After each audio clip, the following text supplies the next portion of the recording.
इंतजार होता है खत्म और आपका अपना पसंदीदा प्रोग्राम होता है शुरू, फैमिली फेलोशिप। मैं हूं आपका होस्ट जैस्पर और मैं हूं आपकी होस्ट इसबेला जैस्पर।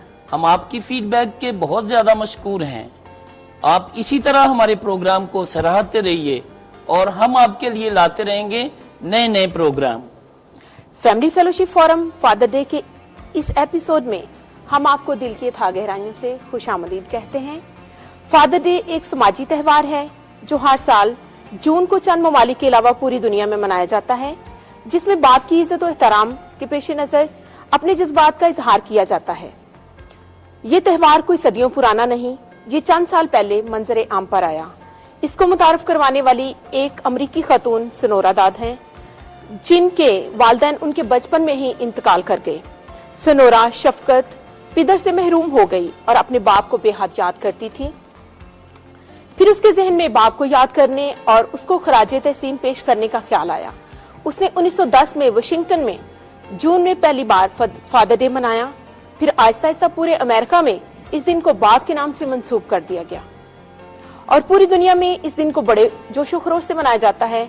फादर डे के इस प्रोग्राम में हमारे साथ तशरीफ फरमा है जनाब अजमल खान साहब और उनकी मिसिस और डॉक्टर जॉर्ज और उनकी मिसिस। तो आज हम इनसे गुफ्तगू करेंगे कि बाप जो है उसकी हमारी ज़िंदगी में क्या अहमियत है। और आज हमने स्पेशल जनाब मुबशर अंजील इंजीनियर अजमल खान साहब को दावत दी है कि वो बाप के किरदार पर बात करें कि बाइबल मुकद्दस में हम बाप के किरदार पर क्या सीखते हैं। आज आपने हमें अपने प्रोग्राम में बुलाया और बहुत खूबसूरत मौजू दिया, क्योंकि मैं खुद एक बाप हूँ। तो ये बहुत अहम मौजू था। आज तक किसी चैनल पे मैंने इस मौजू को डिस्कस होते नहीं दिखा। मैं कैथलिक टीवी का भी शुक्रगुजार हूँ कि जो इतने इल्मी और अच्छे प्रोग्राम अरेंज करता है। फादर डे के हवाला से मैं ये कहना चाहूँगा कि बाप का किरदार और बाप की अहमियत दो अलग मौजू हैं। सबसे पहले हम बाप की अहमियत और उसके साथ ही किरदार को भी देखेंगे, क्योंकि हम मसीही जो हैं ये खुदा को भी बाप कह के पुकारते हैं और अपने रूहानी बाप फादर को भी बाप कह के पुकारते हैं और जिस्मानी बाप को भी बाप कह के पुकारते हैं। अगर देखें तो जो हमारा आसमानी बाप है, खुदा बाप, उसका क्या किरदार है। सब कुछ उसने पैदा किया, सब कुछ उसमें से निकला। कलमा से सब कुछ पैदा हुआ और उसने फिर आगे जो कुछ पैदा किया, सारी मखलूकात में से सबसे बेहतर मखलूक जिसको बनाया वो हम इंसान हैं।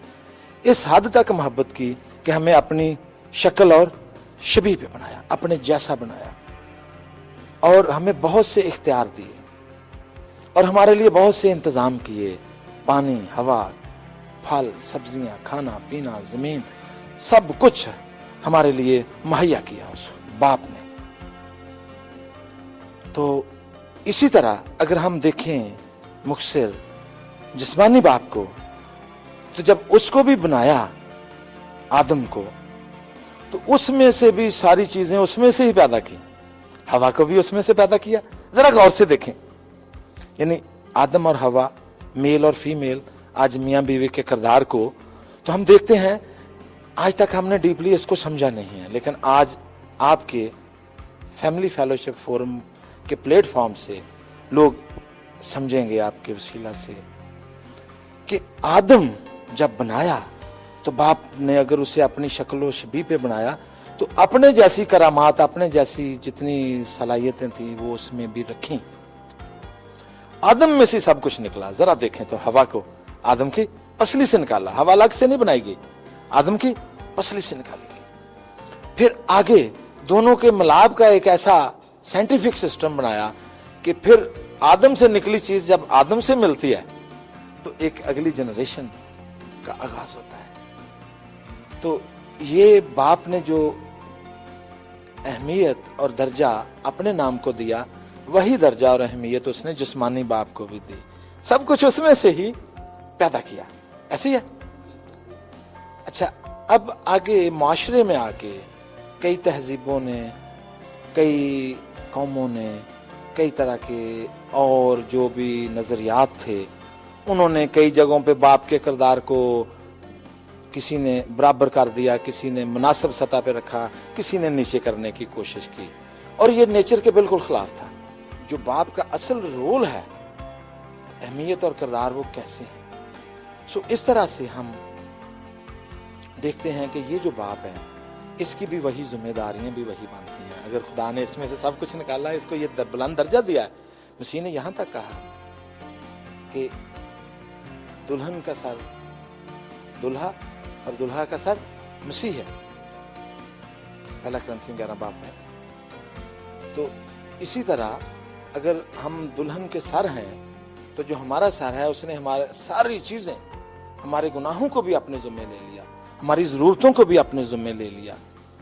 तो आज ये जो बाप है, जहाँ जिम्मेदारियों की बात आती है, तो इस बाप को अपनी दुल्हन की जिम्मेदारियां भी और जो इसमें से पैदा होते हैं उनकी सारी जरूरतें भी इसने ही पूरी करनी है। हत्ता कि मसीह का जो किरदार है, उसी तरह इसने अपनी दुल्हन के गुनाह भी उठाने हैं। ये जहाँ दर्जा ज्यादा है, वहाँ जिम्मेदारियां और फराइज भी ज्यादा हैं। बहुत खूबसूरत गुफ्तगू की जनाब अजमल खान साहब ने। अब हम पूछेंगे डॉक्टर जॉर्ज साहब से कि वो अपने बच्चों की जो परवरिश है, उसमें एक बाप होते हुए क्या किरदार अदा कर रहे हैं। हम अपने बच्चों की नहायत अच्छी तरीके से परवरिश कर रहे हैं।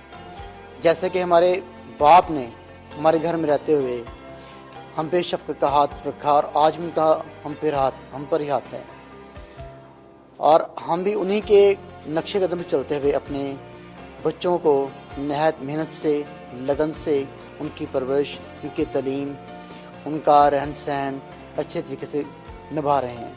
मुआशरे की बुनियादी इकाई फैमिली है, और फैमिली में बाप एक सतून की हैसियत रखता है। एक बाप होते हुए आप अपने बच्चों की परवरिश किस तरह से कर रहे हैं?